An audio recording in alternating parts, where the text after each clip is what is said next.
Erythrocytes, Blood Types, and Transfusion Reactions by Kenneth Holmes. When we think of blood, we tend to focus on just the red blood cells inside the blood. Instead, it is made up of more than just red blood cells. In fact, it contains plasma, erythrocytes, leukocytes, and thrombocytes. The purpose of blood is to transport nutrients and oxygen to cells all over the body. It provides waste delivery to the kidneys and liver to filter. When there is a wound, it will clot to seal the hole. If there is an infection, antibodies will be carried through the bloodstream to help provide protection.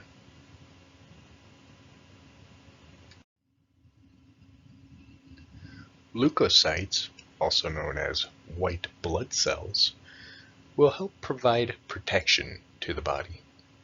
There are different cells that make up the definition of white blood cells, such as lymphocytes, granulocytes, monocytes, and macrophages. These cells are developed in the bone marrow and delivered to the bloodstream. There, they will contribute to the body's immune system by acting as antibodies towards the infection and disease. Doing a count of white blood cells on a blood sample can help determine if there is an infection within the body. Thrombocytes are also known as platelets. They are small fragments of cell that comes from a megakaryocyte located in the bone marrow.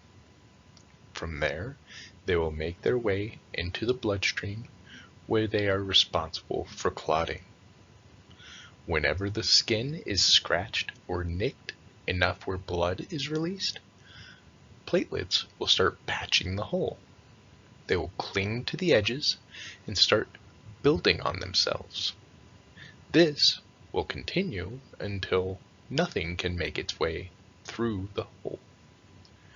This can also happen inside the body. When cholesterol builds up in the arteries, platelets can begin to cling to it. This can build up a clot in the artery, and it can block any blood from flowing into the heart. If the clot releases, it can do damage to the heart.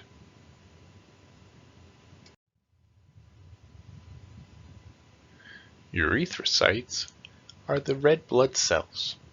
They are made up of a membrane that surrounds a hemoglobin. While the red blood cell is a cell, it lacks a nucleus. Hemoglobin contains iron for oxygen to bind to. This allows for the transport of oxygen from the lungs to be delivered to cells throughout the body. When delivering the oxygen, the hemoglobin will trade for CO2 being produced by the cell. This will be delivered back to the lungs to be released from the body. During situations where there is little to no oxygen, hypoxia will occur, during which the hemoglobin can bind to nitric oxide and start releasing that into the body. When people are injured and begin to lose blood, they may need a transplant. Before they get one, they have to know their blood type.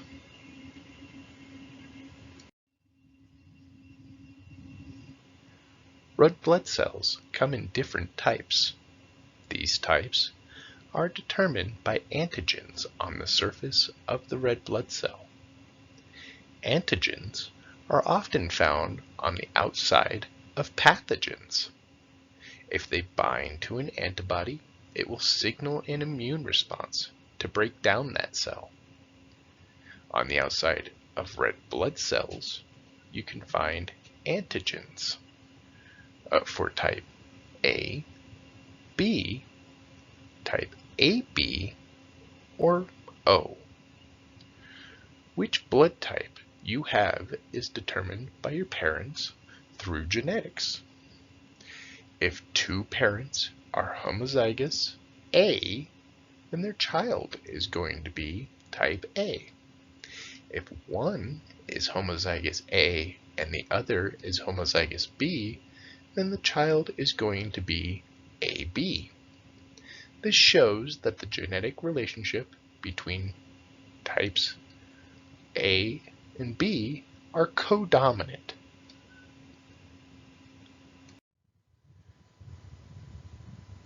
People with type A blood have A antigens on the external of the red blood cell. In return, they have antibodies within their plasma for B antigens. Because of this, they are unable to accept blood from type B donors. The antigens on the type B red blood cell will bind with the antibodies in their plasma. This will cause an immune response to break down type B blood.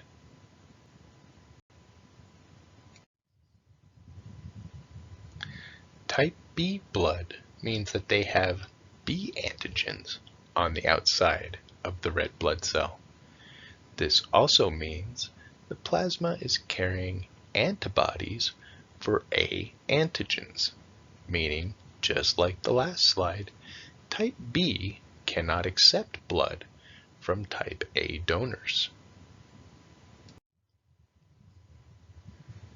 If someone is type AB, this means that the red blood cell has both A and B antigens on the surface. This also means that the plasma does not carry any antibodies for either A or B. This means that people with type AB are what's referred to as universal acceptors. This means they can accept any blood type without difficulty. On the flip side, they are unable to donate to anyone other than fellow type AB. It also means they are able to donate their plasma, and they are the universal plasma donors.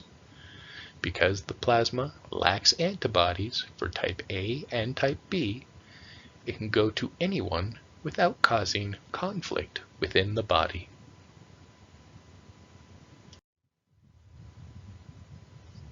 Someone who is type O blood type means they have neither A or B antigens on the surface of the red blood cell. It also means they have both types of antibodies in the plasma. The lack of antigens located on the red blood cell means type O is the universal blood donor. They are able to donate their blood to anyone without causing issue. More specifically, the universal blood donor is type O negative.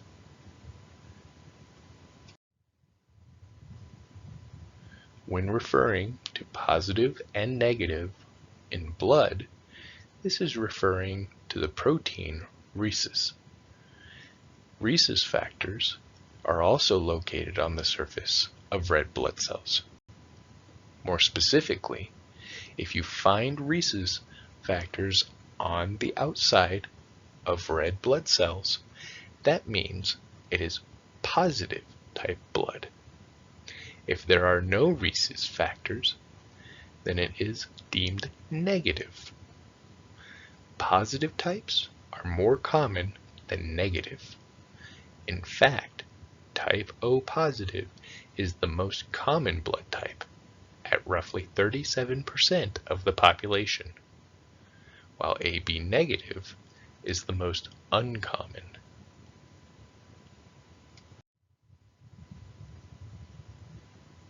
There are many reasons someone may need to get a blood transfusion.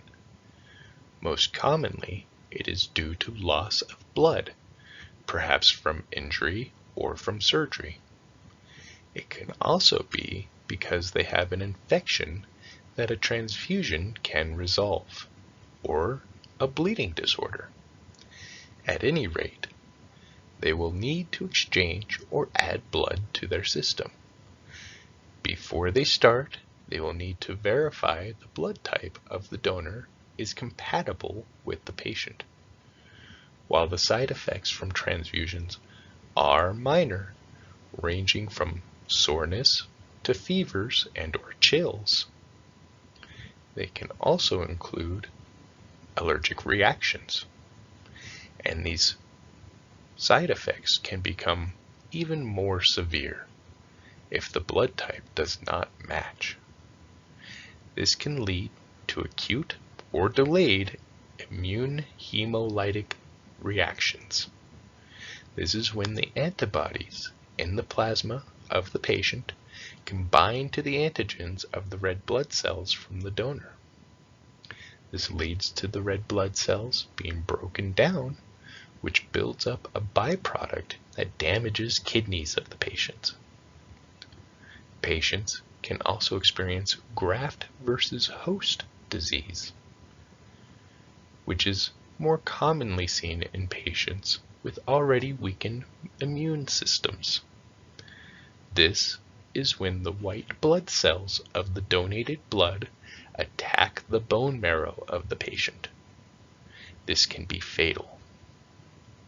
There is also a minor risk for a blood-borne illness to be transferred through transfusions.